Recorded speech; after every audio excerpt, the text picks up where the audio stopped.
my name is Tracy. I work at the Humane Society of the Treasure Coast. I mostly work in the cat department, and while it's very rewarding to work with cats, my 4 children at home are dogs. One of my hobbies is baking. I grew up in a baking family. I baked with my mom all through childhood, and it's something I really enjoy doing. For the past couple of years, I've been baking for my dogs. There's tons of recipes online that are really wonderful. And in the past month, while I've had a lot more time on my hands at home, I've been baking more and more. I came up with my own recipe. I really like it.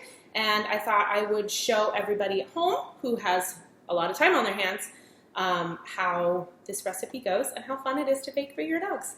Okay, so I have everything pre-measured to make it nice and easy.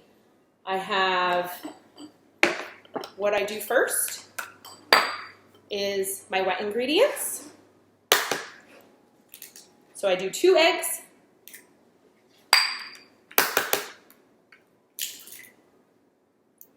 and I'm going to whisk those together, and we will be posting this recipe for everybody. And I just give my eggs a little whisk.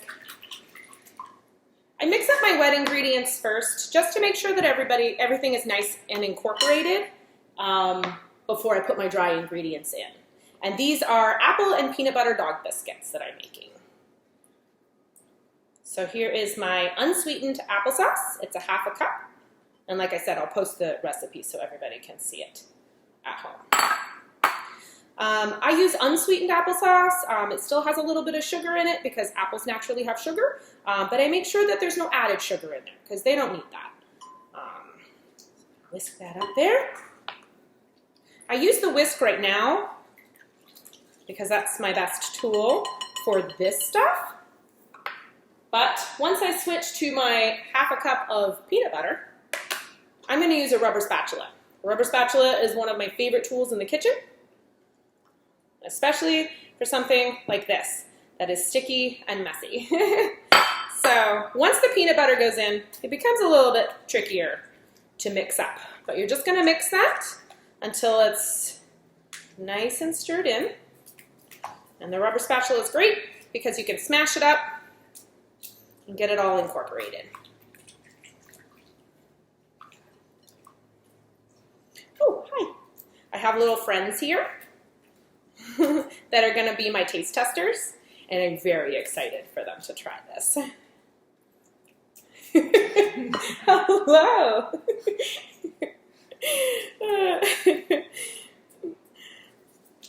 Stirring it up, stirring it up. Oh, hello. Hi. And while I'm baking this, I make this but for my 4 dogs, Abby, Marvin, Shrimp, and Mama. And they do stay with me the entire time in the kitchen while I'm baking this because they know the peanut butter smell, they know it's for them. But I do not let them lick the batter. It's not something that I do. It has raw egg in it, and it also has raw flour in it, which can really upset their stomachs. Okay, so that's nice and incorporated. I'm going to add my 1/2 teaspoon of salt and 1/2 teaspoon of cinnamon, just to give it a little bit of flavor. It's not too much salt for the whole thing.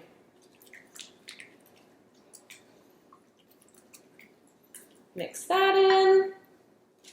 I'm going to do 1/2 cup of old-fashioned oats. Old-fashioned or quick oats are the best oats to use for this particular recipe. Mix that in.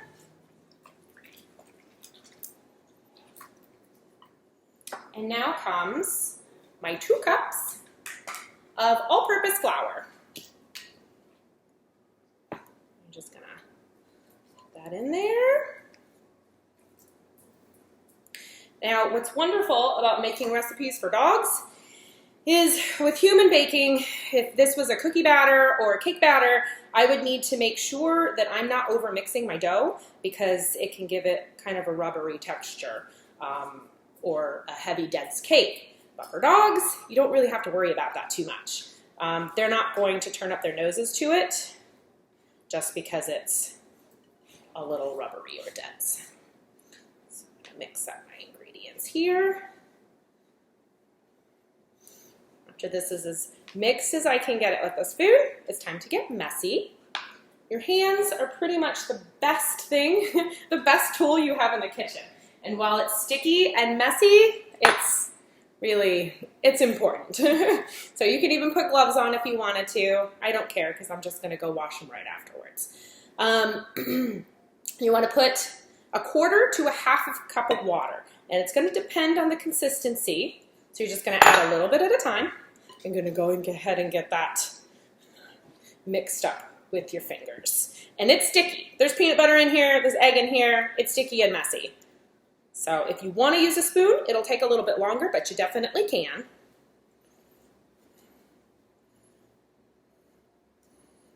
Okay. Good dough. You basically want it to be the consistency of a Play-Doh.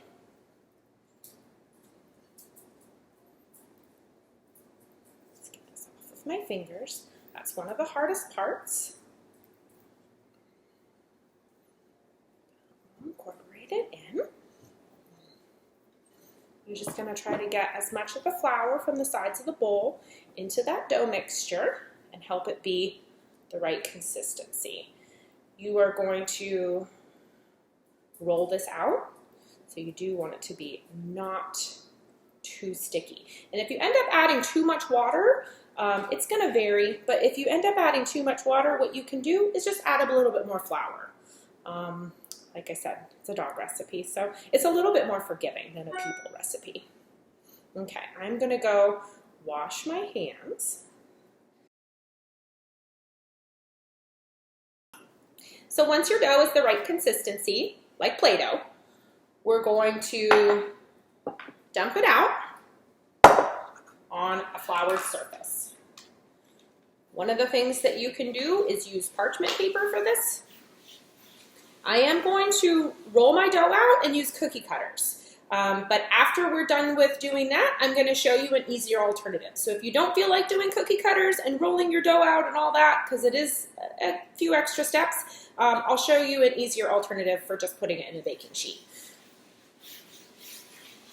Okay, so I'm going to dump out my dough, flour my hands. Ooh, and myself.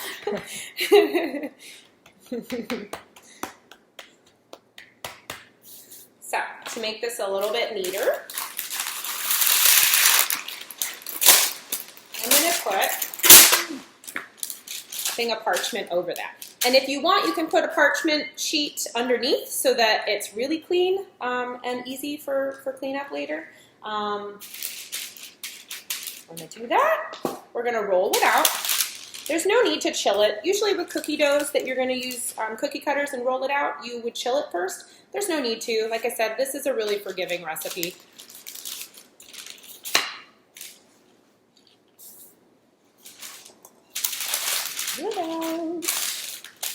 Roll it out. You want it to be about a 1/2 inch thickness. It smells like peanut butter in here. So that's pretty good. And then you're going to grab cookie cutters. I have, lucky for me, just for Christmas this year, I got dog-themed cookie cutters that are very cute. But if you don't have cookie cutters at home, you can also just use a mason jar. A small mason jar is a good size. I mean, you're going to break them up before you give them to your dog. But I have this thing. I think this is perfect. It's a little tiny measuring cup that I have, and I use these for cookies sometimes. But for these, I'm going to use my little dog bone.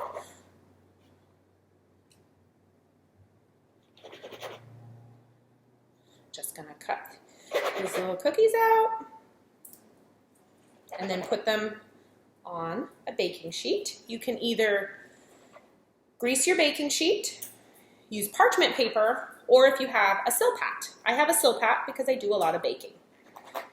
And it's a wonderful product. Makes it so nothing sticks ever. So it's going to depend on the thickness that you make your cookies and what kind of cookie cutter you have on how many cookies you're going to get. These are pretty big. So obviously, when these are all done and baked, I'm not going to feed one of my dogs a whole one of these. I'm going to break them up into pieces.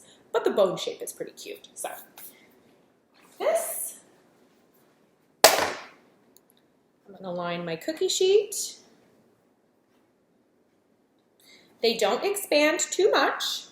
So as long as they're about 1 inch apart, that should be fine. Just fit as many as you can on here. I don't have an exact number of how many of these are going to make, like I said. Put them on, put them on. And I ran out of room, so I'll do, oops. And then these are going to go into a preheated 350-degree oven for about 15 to 20 minutes. You can kind of play around with the time. I have a dog, one of my dogs, Abby. She doesn't particularly like crunchy treats, so I try to keep them on the soft side. At 15-20 minutes, they're baked through, but they're still nice and soft, and she really likes that. So that's what I'm going to do, and then we will come back when they're coming out of the oven. Oh, as an easier alternative, if you don't want to deal with rolling and cutting and the extra mess and trouble of this, what you can do is get just a regular baking dish, okay, and spray it. Make sure to spray it. Okay, spray it nice and good, grease it. And then you can put your dough, your batter, in here and just push it down into the sides and make sure it's evened out on the top, just like you would for brownies. And then you can put that in the oven for about 30 minutes at 350 degrees. And then when it's cool, you can cut those into slices, little, dog treat, appropriate size slices for dogs. And that's a lot easier. So if you wanted to do that, you could do that too. Okay, we'll see you when these are done.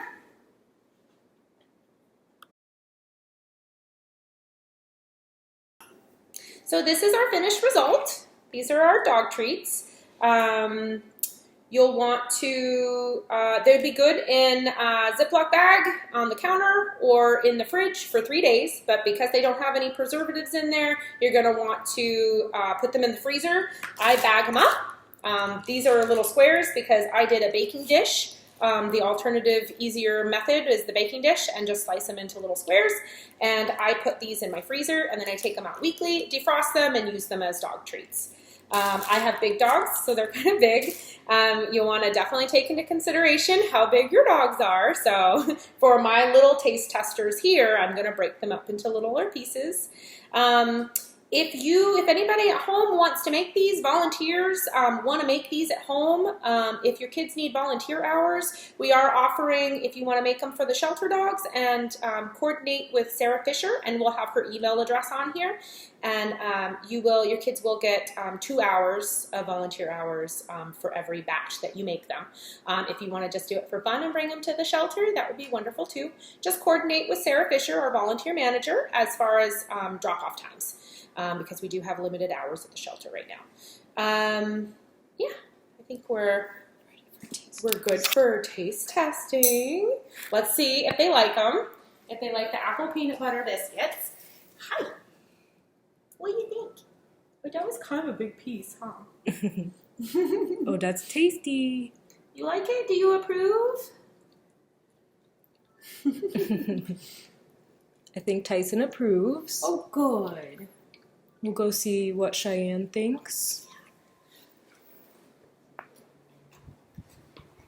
What do you think, beautiful girl? Oh, that's a good cookie. Cheyenne's my favorite, so you get just a little bit more. He's so wonderful. Thank you guys so much for watching my video. I'll post the recipe. We'll post the recipe on here, and then, yeah, thank you so much.